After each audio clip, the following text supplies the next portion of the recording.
Bonjour à toutes et à tous, bienvenue dans cette nouvelle édition d'Information. On revient ensemble sur l'actualité de cette semaine, tout ce qui s'est passé près de chez vous. Mais d'abord, un point sur vos prévisions météo qui nous attendent pour le début de la semaine prochaine.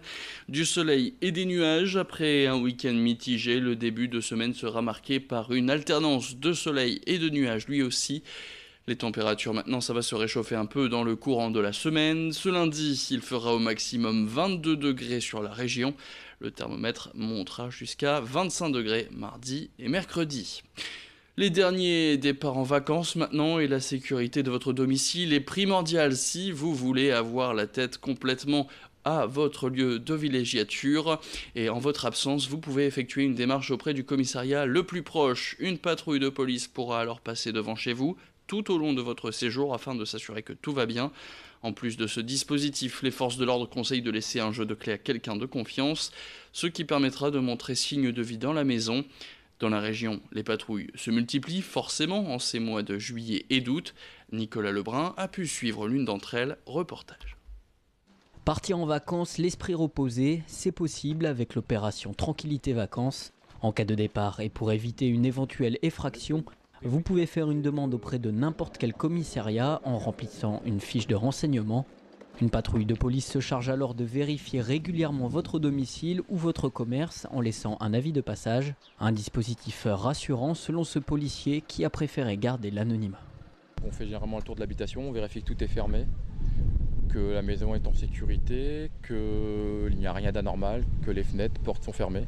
Et si malheureusement il y a eu cambriolage, prévenir la personne qui s'est passé quelque chose et prévenir également quelqu'un de sa famille à qui elle a laissé un numéro de téléphone, une coordonnée pour pouvoir faire les démarches nécessaires pour sécuriser les lieux le plus rapidement possible. L'opération a également un effet dissuasif auprès de potentiels cambrioleurs susceptibles d'effectuer des repérages. Principalement dissuasif pour les cambrioleurs. Ce que nous passons, il n'y a pas d'heure définie, de jour comme de nuit. Tous les services de la police nationale et municipale passent pour vérifier l'habitation. Très bon retour. Ouais. Les gens généralement sont très satisfaits de nous.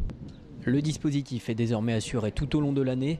En cette période estivale, plus de 400 domiciles sont surveillés à la demande des habitants dans le secteur de Tourcoing.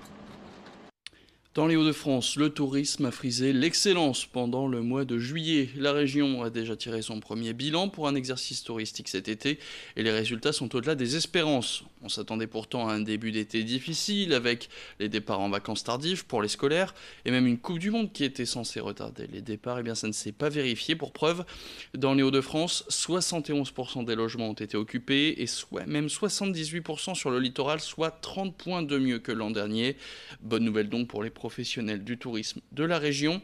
Du côté de la clientèle, elle est à 66% française, elle vient des Hauts-de-France, de régions parisiennes, de l'Est ou de Normandie et de Bretagne. Les 34% d'étrangers, eux, viennent soit de pays frontaliers comme l'Angleterre ou la Belgique, mais ils viennent parfois de l'autre bout du monde, comme des Chinois ou encore des Canadiens, Australiens et Néo-Zélandais, eux qui ont été conquis par la région pendant les récentes cérémonies du centenaire de la guerre 14-18.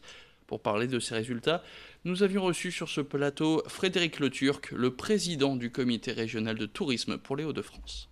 On a aussi la chance d'avoir des lieux très fréquentés comme Nausicaa, sa réouverture avec, je dirais, dans un univers complètement transformé, objectif 1 million de visiteurs, Astérix, qui, à l'entrée de la région de France, est aussi un parc d'attractions impressionnant. Pas le seul de la région de France, mais je dirais que ça montre la diversité de ce qui est proposé. Et puis, c'est vrai qu'avec les plages, mais aussi avec les 2 caps, avec les 3 baies, on a la chance d'avoir en fait un littoral extraordinaire. Nausicaa, justement, qui a réouvert ses portes au mois de mai, cette extension qui a permis au centre maritime de devenir le plus grand aquarium d'Europe, avec un bassin de 10 000 mètres cubes où 58 000 animaux marins y ont élu domicile. Avant cette nouvelle exposition, Nausicaa attirait 600 000 visiteurs chaque année. Alors ce nouvel agrandissement a-t-il attiré plus de monde, surtout pendant ce mois de juillet caniculaire et aux résultats incroyables pour le tourisme dans la région? Eh bien, c'est la question qui a été posée par Marine Kijek à Bruno Armand, le secrétaire général de Nausicaa, qu'on écoute tout de suite.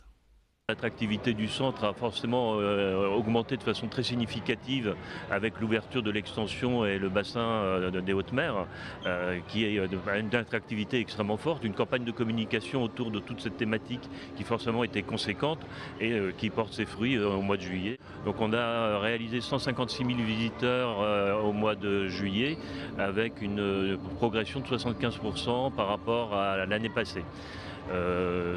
Globalement, une deuxième quinzaine peut-être un peu meilleure que la première quinzaine. Allez, après les vacances, place à la rentrée. Plus que quelques semaines de repos pour les écoliers.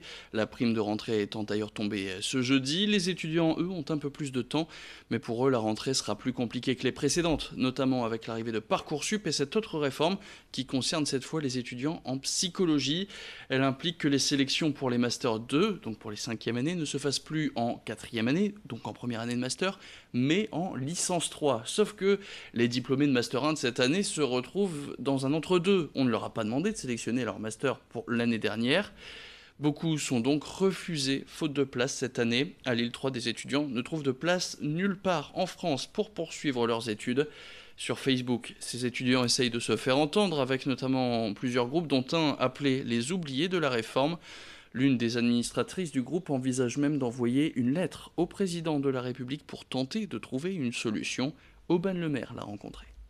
On a voulu créer un groupe où tous les étudiants, dans notre cas, pouvaient témoigner et pouvaient apporter leur soutien et pour qu'on puisse avoir quelque chose, pour que le gouvernement réagisse et que derrière, on nous trouve une solution. C'est surtout ça, qu'on nous trouve une solution, qu'on soit diplômé, qu'on nous réoriente en fonction des besoins, des envies, mais qu'il y ait une solution derrière et qu'on ne nous laisse pas comme ça dans la nature.